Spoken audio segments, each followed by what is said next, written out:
Existem alguns tipos de interpretação dos sonhos. A mais conhecida é aquela que cunhou Freud na interpretação dos sonhos, quando ele disse para nós que a interpretação dos sonhos são desejos inconscientes que são realizados de maneira alucinatória. É isso que ele diz. Então, a mais conhecida é a realização de desejos que acontecem em sonhos. Então, tanto desejos que são prazerosos, como desejos que nos causam conflitos, desejos que a gente realiza no sonho, mas que na nossa mente desperta, na nossa mente de vigília, a gente tem problemas. É por isso que o Freud dizia que até os pesadelos e os sonhos de angústia eram realização de desejo, porque se eles não realizavam o desejo para uma parte da mente, para um sistema mental, eles realizavam para outro sistema mental. Por exemplo, ele pode não estar realizando o desejo do id, mas pode estar realizando o desejo de um superego sadomasoquista, por exemplo. Então, essas questões, elas acontecem. Então, esse tipo de realização de desejo, ele é bem frequente, e a gente nota isso muito em desejos que os pacientes têm dificuldade em admitir para eles mesmos, em relação à própria sexualidade, principalmente, que ainda existe, apesar da gente estar numa sociedade contemporânea onde esse assunto da sexualidade ele é muito aberto, esse assunto ele é um tabu e para muitas pessoas que não conseguem assumir a própria orientação sexual de uma maneira correta e nem conseguem viver plenamente a própria sexualidade. O segundo tipo de interpretação dos sonhos que eu gostaria de falar para vocês hoje é a interpretação de conflitos inconscientes que os pacientes têm. Sabe aqueles conflitos que eles têm com familiares, com esposa, bem dentro do modelo mais kleiniano da interpretação dos sonhos.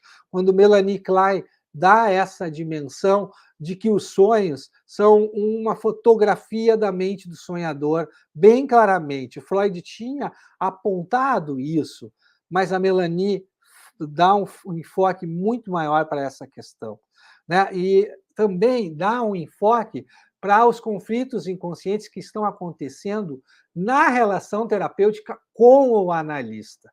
Então, quando você está ouvindo um sonho de um paciente dentro de uma sessão de análise, saiba que este sonho, este conflito que aparece no sonho, também tem a ver com a relação que o paciente está tendo com o próprio analista, com a própria terapia, com o próprio processo terapêutico, porque nem tudo é transferência, certo? Mas em tudo a gente encontra a transferência. E nos sonhos a gente também encontra a transferência. Então, é importante a gente ter a dimensão transferencial. Quando a gente vai analisar um sonho e analisar os conflitos que isso estão presentes dentro da transferência, porque a essência do trabalho analítico é trabalhar com o inconsciente através da transferência, através da relação terapêutica com o analista, com o terapeuta, é que se dá a mudança interna em nível profundo, já que com o analista, o paciente vai falar coisas que ele nunca falou com ninguém, de um jeito que ele nunca se permitiu falar com ninguém, com uma abertura que ele nunca viu ninguém dar para ele, com a ausência de julgamento que ele nunca experimentou. E onde ele vai poder, inclusive, atacar o próprio terapeuta e a relação continua, ela não se rompe, como as outras relações, porque a resposta do analista, quando é um analista que trabalha bem, que é competente, que domina o diagnóstico, que domina a interpretação dos sonhos, a resposta do analista aos padrões de repetição, de relacionamento transferencial que o paciente propõe na relação com ele, vai ser diferente das outras pessoas. O terapeuta bem treinado, o terapeuta que reconhece a transferência no processo, ele vai responder o paciente de maneira diferente que as outras pessoas.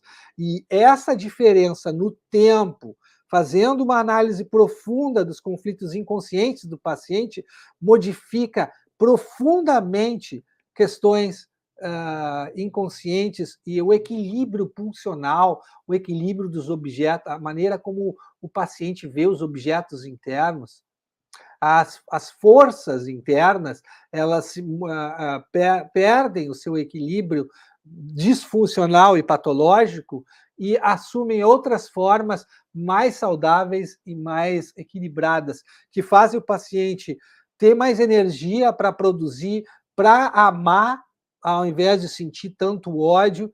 O amor vai voltar a circular nas suas relações, a criatividade vai voltar na sua vida e ele vai ter mais energia para poder produzir, para poder crescer, para poder continuar o seu processo de crescimento. Essa questão da interpretação da relação transferencial nos sonhos é fundamental para o processo também se desenvolver. E não quer dizer que ela precisa ser direta, como a Melanie Klein falava, no aqui agora na sessão imediatamente. Isso não é necessário. Ela, desde que o analista tenha presente essa dimensão e consiga identificá-la na sua análise, ele pode fazer intervenções não saturadas, interpretações não saturadas da relação transferencial, até para fazer com que o paciente abra mais o seu leque associativo e não entre numa resistência, negando a interpretação transferencial mais direta que uma interpretação kleiniana poderia causar no paciente.